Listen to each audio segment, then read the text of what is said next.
to make a huge difference in the lives of our women and girls. This is why we are using sports as a tool to drive gender equality in Nigeria. How do you use sports to drive gender equality? Thank you. We have several sport activities um to to take forward our initiative. So, for example, we had in 2019, for example, during the International Women's Day, we had a football tournament. We had 6 teams, professional women, and they are all majorly amateur, and we came together to play a football tournament. We had, for example, Team Fame. We have our volunteers. We had some celebrities joining us. The Nigerian Union of Teachers, the women wing, came with their own team. The Nigerian Union of Teachers, as I mentioned, the US Embassy, the British High Commission formed the team. So we had Team UN Women as well. 6 teams. We came together, played a football tournament, and all of that. So we sold tickets. Get taken from this ticket was used to give scholarship to 6 girls Wow. last year. So although we are bringing women together to relate with one another, to empower one another, and while the matches were going on last year, we had free eye tests and consultation right there at the National Stadium where the match took place. Free HIV and hepatitis tests. We gave out a lot of female condoms, and we showed people how to use female condom, because a lot of people don't know about female condoms, and we had to use the football venue, the match venue, to teach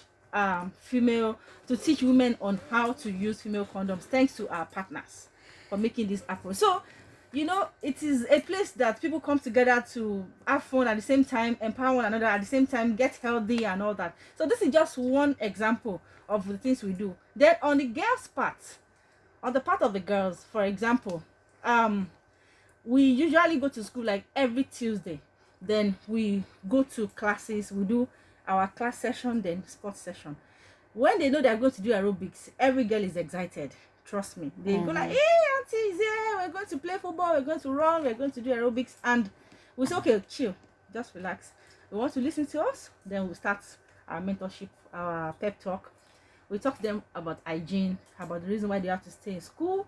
We talk to them about boys, sometimes about sex. Some of them confide in us about abuse, molestation. So by doing this, sports environment is relaxing. So when we are on the field of play, we are seated with them, all of us, on the grass, on the floor. It is more relaxing. Then you get more out of them from the classroom that they are used to. So this has been working for us over the years, and we are here to just tell you what we do using sports for. You talked about the fact that sports is one unifying factor that we have, despite the fact that Nigeria is an heterogeneous society. Yeah. And when we talk about gender equality, personally, I do know that not just in Nigeria, all over the world, the female athletes is usually, to a large extent, not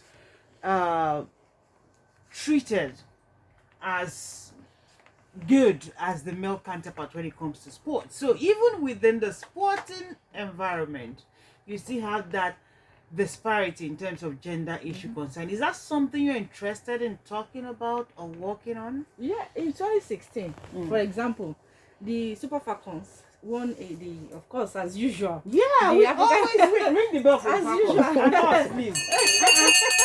We always win. As usual, won the African Women Cup of Nations. And with them, when they got back to Nigeria, they were not paid. They were not paid.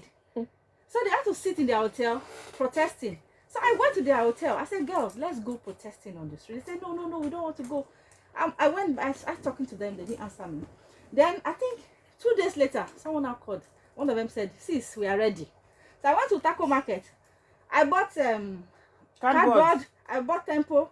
I wrote it there. I went to their hotel. Let's go. So that was how I led the protest. So I called my colleagues. Also, my background is journalism. I called my colleagues. Let's go. This is happening. These guys are protesting, and I'm leading the protest. I'm ready to face it.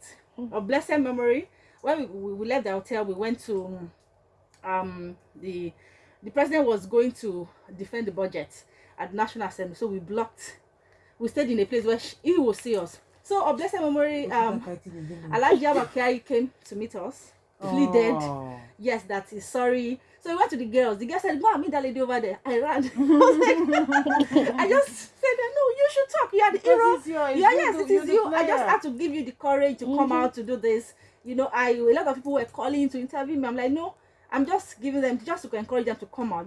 You should talk to them. Let them open their mouth and say what they want.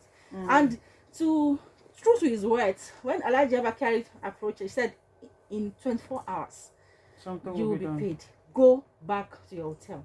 So when they got back, I think in less than 24 hours, about 24 hours time, they were paid. Wow. But they were still shortchanged. They called me again. Sis, I said, stay there. Oh. Don't go. We started again. We said we'll go again to protest. They now Paid the pay the balance. balance and all of that. So this is just one of the things that I've led a lot of campaigns online, several campaigns.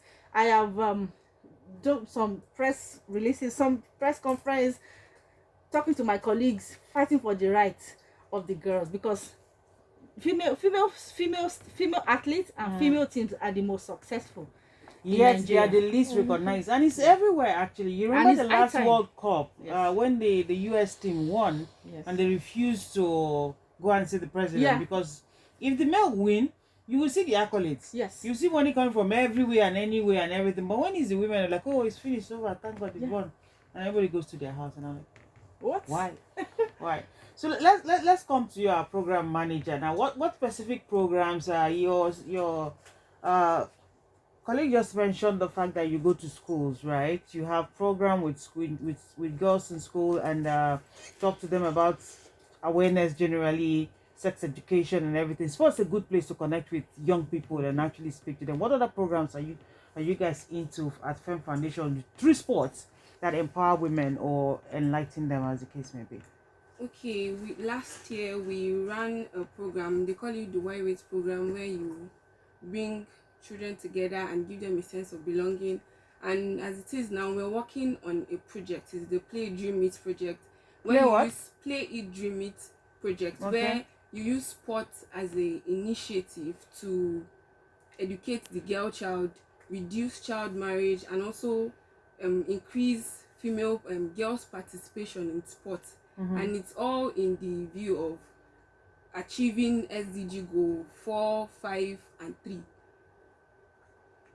SDG goal 4, 5, and 3, and all of That's this is good about health and well-being, Quality. quality education, and Gender gender equality. gender equality. Wonderful. That's actually so good to know. Okay, do you have a question for them? Okay, great. So that's good to know because when we talk about sports, some of the time the first thing that comes to your mind is male. Do you know that most of these popular football teams you talk about actually have their female teams? Yes. Like the Arsenal and all of them, they Yes. have their female team. Yeah, they do. But do we hardly? You had the. It's I don't always even know like the that. players. Even myself, I don't know them. Yes. We hardly talk about them. We hardly hear about them. It's Sad. all about the guys, all the monies, all the. It's about the men, the men, the men. We Sis- know who is being signed and for how much. I just want to say that the system sadly is wired around the men. It's skewed towards. Yes, so it's now for us as women to come together. Like I always say that there's a power in there's a force. United Women is a force. If you come together to fight, to advocate, to ask for our right as women, because these women with menstruation, they menstruate and they still play with the cramps and all of that. Some of them still come out wearing their tampon. These are the things that we still have to consider.